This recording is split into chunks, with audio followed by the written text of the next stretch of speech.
Hello, bonjour, and welcome to the Don't Waste Water podcast. I'm your host, Antoine Valter, and I'm still summarizing for you 1 year's worth of incredible water insights from the 52 experts that appeared on this microphone in 2021. In today's deep dive, you'll hear one voice you haven't heard before. Wayne Barn, who will be my guest for episode 9 of this season 4, airing next Wednesday, so don't miss out. When included, I'm joined today by 13 experts to discuss water entrepreneurship, a topic that makes a lot of sense when you think of it the way Jacob Bossard explains. And I think we also have a unique product, basically. Drink water is such a huge market, so you can dream big. It's not like you have a very niche thing that only a few people in the world would need. You have something that everybody needs every day, 7.5 billion people today, and in a few years, about 10 billion people. So it's something big, so you can dream big, I believe. Some industries have to heavily invest in marketing to create a category or a market. For the worst and the best, that's not our case in the water sector. And as Walid Khoury points, that's true in every geography. You have multiple drivers for the African continent, and they might not be immediate, but there are a lot of drivers. First, the urbanization. We're starting first from a very low level of water infrastructure. You have also the industrialization. You're having more and more legislations and enforced legislations in terms of water discharge, water limits, and so on.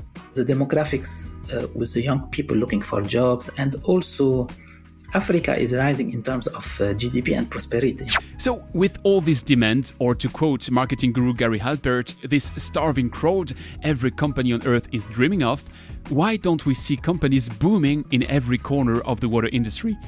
Paul O'Callaghan actually has an explanation. Everyone was so enthusiastic in water. They all wanted to make a difference. There was inventors, entrepreneurs, investors, and yet many of those startup companies failed because they were chasing the wrong market, looking at the wrong opportunity, and they weren't having an impact through their work. And I thought that's a pity, because these water challenges are huge. It's a bit of a choice paradox issue. When billions of people lack access to water and sanitation, as we've seen in our deep dive on SDG 6, and when dozens of technologies could solve the issue with their advantages and drawbacks, it's hard to pick one and focus sufficiently to push it through. The biggest or most difficult part is to say, okay, now we take a decision as a company to try to solve certain problems, and not all of them. That may well be the key, as Liai Merbashtek just pointed, because we're an industry that commands commitment and dedication. Like any other, you think? From the point where you take an idea out of a laboratory and you begin your first pilot to the point where it now is right in the middle of the market, there are 100 or more plants out there and the market's going really rapidly, that whole time frame, that can take about 12 to 16 years. So if you're a startup company today in 2021 and you just did your first pilot, you would expect that maybe in 12 to 16 years' time, this would be a mainstream market opportunity that's growing very, very rapidly. Let's unpack the wisdom Paul O'Callaghan just shared. Assuming you have already developed enough to successfully pilot, you would have to commit and push for 12 to 16 years before starting to notice the exciting part of the hockey stick growth. All of that assuming you've got something in hand that's a smash material. I know that every single water entrepreneur firmly believes that what he's working on is the best thing there was, there is, and there will ever be. But facts tell this is very rarely true. Sorry if I killed the mood. Now, if success can never be guaranteed, there are still some boxes you can check to place the most odds on your side. These can be placed in 3 categories, according to Gaëtan Suznet. For successful innovation investment strategy, you need 3 things. You need entrepreneurs, you need scalability, which is market, and you need the tech. And for me, these are the 3 things which will make the water sector successful in the future. Okay, so we have to look at entrepreneurs, markets, and tech. Let's start with the entrepreneurs and with the typical profile they should have, according to Mina Senkaran. You as an individual, if you are going to go on this path and journey that is extremely challenging and you're trying to solve a problem, you have to have the grit, you have to have the resilience, you have to have the passion, because without the combination of those 3, it doesn't matter how big an idea, you're not going to be able to sustain it. Lea Mobersteg and Gaëtan Susnay add a layer of mindset to this profile. A fool with a tool is still a fool.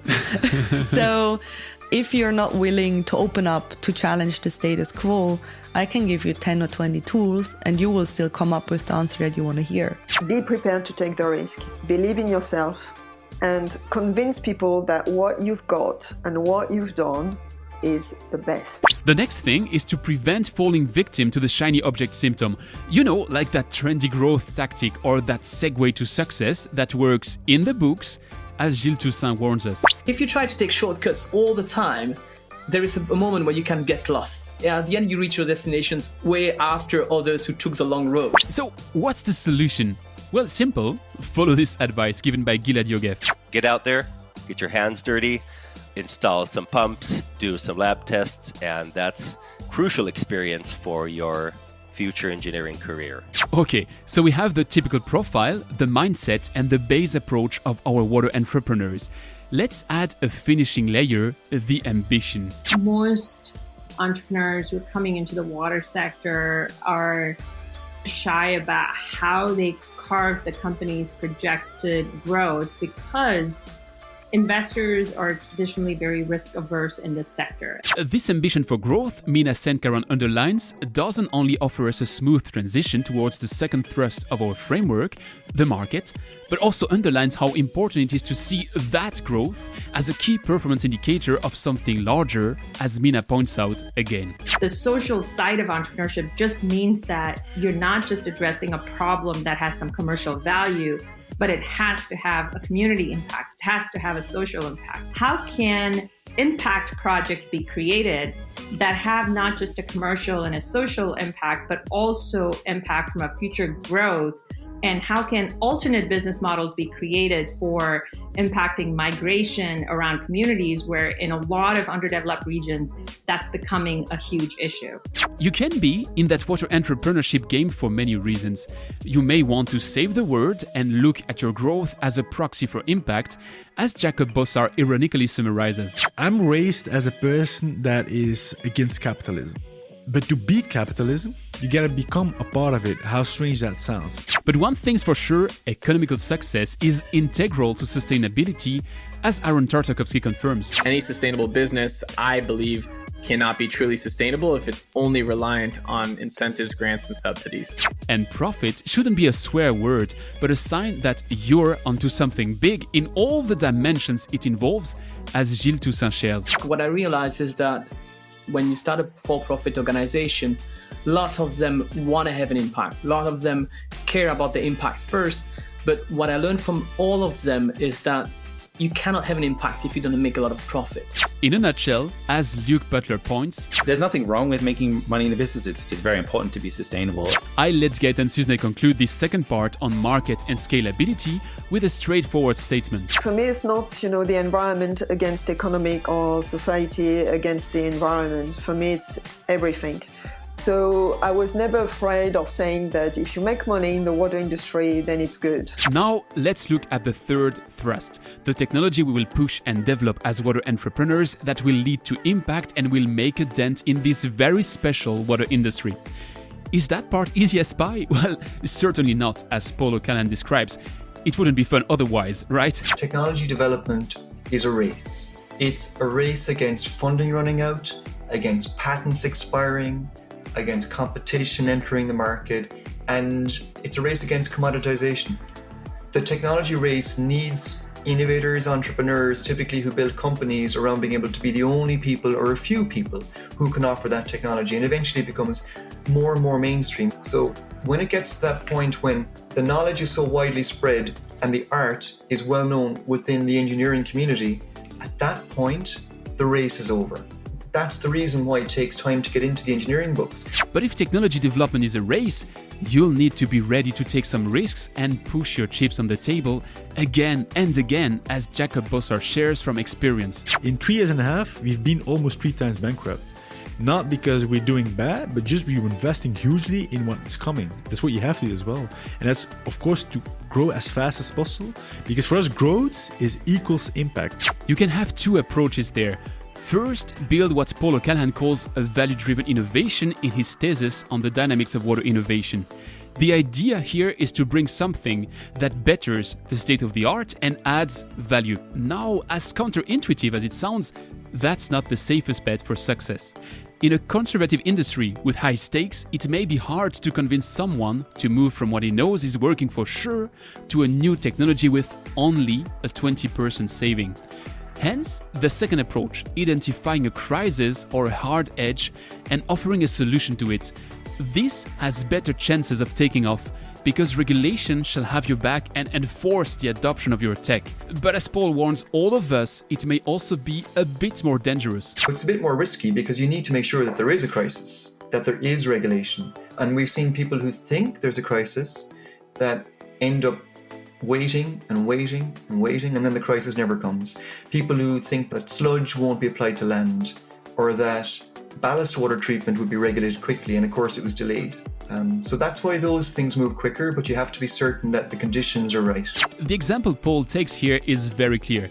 If you had bet on the ballast water crisis with your tech when the hype curve was at its highest 10 years ago, you probably ran out of cash long before it became mainstream, as this still hasn't happened in 2021. This is somewhat true nowadays, for instance, with microplastics, endocrine disruptors, or PFAS removal. But on the flip side, that's also what brought membrane technologies in the middle of the market in the 90s, when cryptosporidium threatened the intestinal transit of millions of people. So what's the martingale here? Well, easy as pie, right? Just be innovative. Is it really that simple? It's not a magic pill that you can just swallow and all of a sudden everybody becomes very innovative and we have this 30 million opportunities popping up. As Lea Mobersteck points out, an innovative approach for your tech doesn't have to be this eureka moment where you drop out of your bath naked, draft your future technology that's of course crisis-driven, and open your bank account to ensure having enough space to house your future millions. No, as Ravid Levy explains, there's a much more powerful bulletproof approach. It is impossible to copy solutions, but the ideas and the principles and some of the technologies can and it should be adapted from one place to the other. A good bet here may well be to look at our cousin industries and to try to replicate what works best there. The example I've shared a lot on this microphone is energy and its microgrids that could be replicated in distributed treatments in our water world. Wanna know more? There's a future short synthesis dealing precisely with this in the pipe, so stay tuned. But back to our topic, now that we've covered our three thrusts, entrepreneurs, market and tech. What's the path forward? Well, maybe, as Walid Khoury suggests, leverage the agility you have as a water entrepreneur, an asset that's often long gone from mainstream players. The small nuance is that multinationals are more prone to go to Asia compared to Africa because they see it as easier to do business.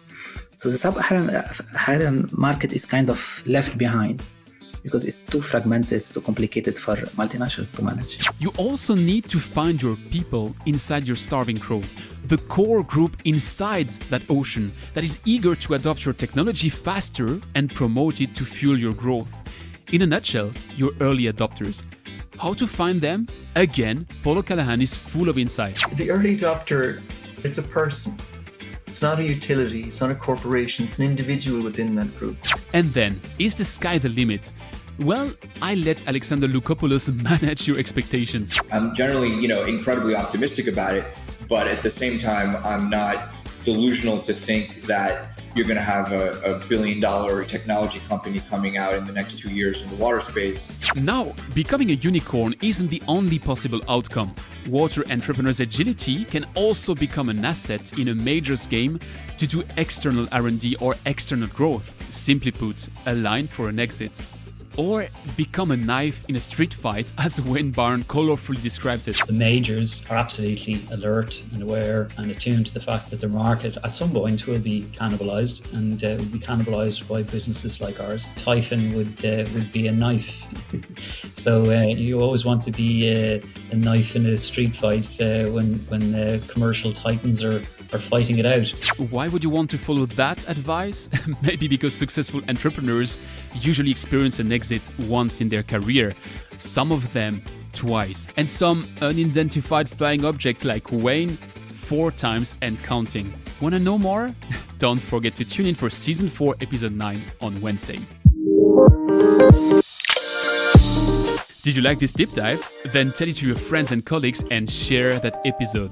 Successful water entrepreneurs follow certain patterns, and you can either find out alone or copy for free from today's experts. And as we've seen, their success is everyone's success as a result of your future impact. So we all have skin in that game.